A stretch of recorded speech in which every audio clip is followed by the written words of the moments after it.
Would you rather have the ability to run at 100 miles per hour or have the ability to fly, but only at 10 miles per hour? How do you even fly at 10 miles per hour? Like, is that physically possible? Does it? Well, Don't you just drop? Okay. Let me first start by saying that it's physically impossible to fly as is. So the ability to fly at all is amazing, even if you can only generate 10 miles per hour while you do it. Now, obviously, running 100 miles per hour, they're not feasible. You're used to running, just a high rate of speed. But yes, flying is still amazing, even if it's only 10 fucking miles per hour. Which would you rather prefer? Wesley, you have a question? Yeah, I have two questions because I think it will influence Alan's answer one way or another. Okay, so do either of these, and more particularly the running, is it conducive with your current cardio state? Well, wow, you really went down a path there. Okay, so what do you mean? Like, can you sustain the 100 miles per hour? Like, so I don't know. A human body really isn't physically capable of running 100 miles per hour as is. Right. So I have a feeling if I was able to generate enough speed to make it to 100 miles per hour, even as a very healthy man, I feel as though I'd probably drop dead as I reached terminal velocity. So I'm going to assume that you're physically capable of achieving the 100 miles per hour without. I get that. What I'm saying is, like, do you run out of gas by Western Maryland? Oh, I'd say you have the ability to sustain it to where you're going, and you're tired as shit when you get there. Okay, all right. Now, here's the question. So, does his? Oh, I had another question. I'm sorry. Okay, what's the other question? Go ahead. With the flying, is there any wind factors? So 5 miles an hour, but if I catch a tailwind, I can go up to 15, 20. Just. Yes, that is possible, and you also have to fight headwinds. Now, I will say that you do have the ability to achieve. In this fictional, in the fairy tale question that we're asking here. So if you have a 20 mile per hour headwind, I will say that you are able to achieve a 30 mile per hour speed, but you're never going more than 10 miles per hour forward. Okay. You know what? Hold on. Actually, then a caveat to that, then if I'm saying you can push through the headwind, then no. If you have a tailwind, then if it's a 20 mile per hour tailwind, you're actually going negative speed, but you're still traveling at the 10 miles per hour. So you're never able to cover more than the 10 miles in 1 hour. That's not how physics works. I don't give a fuck. Humans aren't physically able to fly either. Well, hold on. I'm not. So I got to kind of expand on Wes's question. So okay, hold on, Alan. Before you do expand, Wes, would you like to ruin the question any further? Well, I'm good.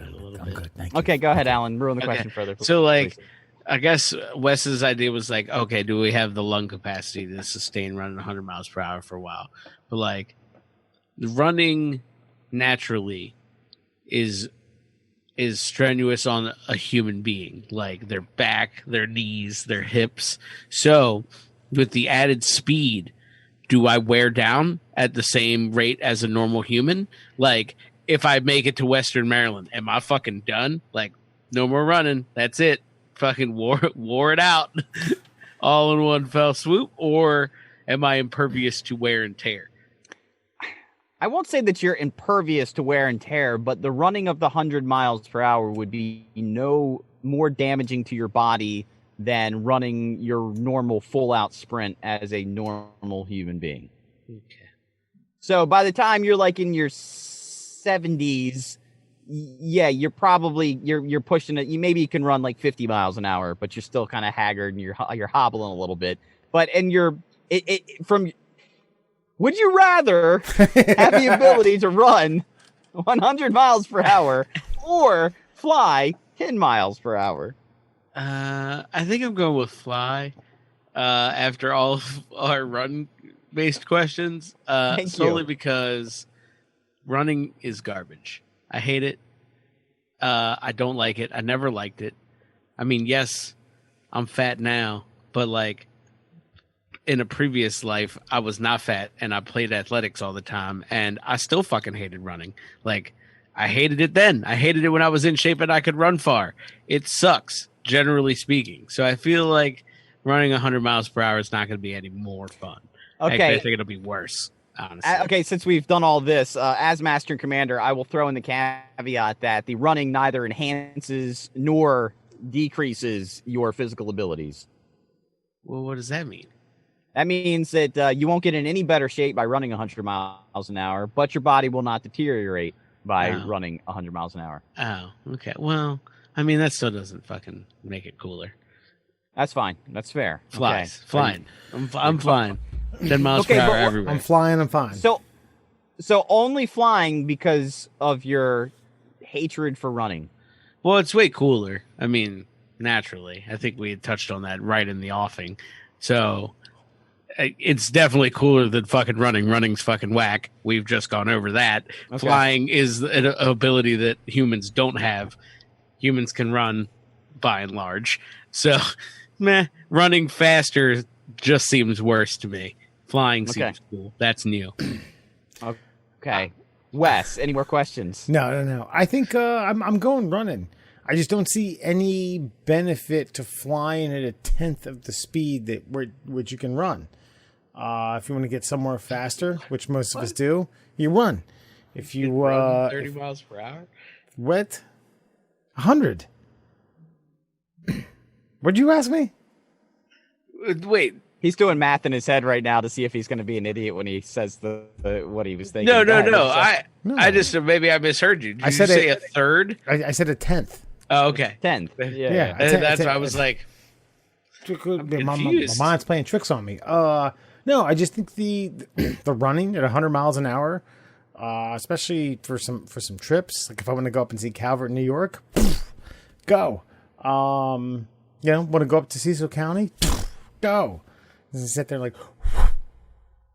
Now, thankfully, you actually brought up a reasonable explanation as to why you'd want to run, but aren't you still extremely vulnerable to running into something jumping out in front of you? As soon as you make contact with like the bumper of a car or you try to swerve around a dog and you trip, you can get fucked up.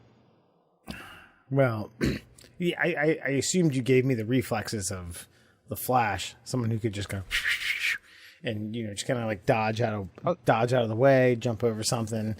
But you're giving me my own reflexes, so that's tough. Because and I bring it up like this because, and I'm not floating my own boat here, but like in my prime, I was a pretty fast person. Mm-hmm. However, it may not be within my best interest to try to be a running back on a football team because I was a small person as well. So even though I had the physical ability to perform the tasks of a football player, I didn't necessarily have the physical stature to, take on the contact that would be involved in the sport. So, yeah, you can run 100 miles an hour, but you can also explode at 100 miles an hour as well. Okay. So you're going flying too? I mean, are you going to stick with running? Sticking with running. Sticking with running. I'm going flying for basically the reasons I just explained. Is I just feel like there's too many hazards on the ground. And anytime I think of these questions, I like to monetize what's happened here. Now, yes, I could make a lot of money being really fast on a track where I may not become a blood-filled water balloon by running into anything. Mm-hmm. However, I don't have to fly fast to be the David Copperfield of this generation, and it wouldn't even be a trick. It'd be something I could actually do. And I feel like 10 miles per hour in the air might be equivalent to running 100 miles per hour on the ground. Like if I just went up, I'm a dumbass at math, but if I went up at a 45-degree angle and then came down at a 45-degree angle, wouldn't I cover almost as much ground as a 100-mile-per-hour man on the ground? I don't think so. Stupid? Not at 10 miles an hour. Maybe the air's a little thinner, and I guess you travel a little faster, but not 100 miles an hour. I guess like the other thing too is you could be a world-class sprinter, make a ton of money. Wait, hold on. Here's another question. I didn't really think about it until just now, but I guess you were implying it. So does the 100-mile-per-hour runner have to abide by the rules of the road? Is he a vehicle at this point? Hey, you're not You're not a vehicle. No, you're not a vehicle. You're definitely a runner. But if you're trying to cross an intersection, okay, like to. But I run 100 miles per hour. I'm gonna cross every intersection. But that's what I'm saying, though. But if you're crossing an intersection and you get T-boned by a semi in downtown Baltimore, it's still not going to be a good day, and you're going to be Alex Smithing your way to the hospital. Well, I think that's. I mean, I get what you're saying, but I feel like that's a lot of.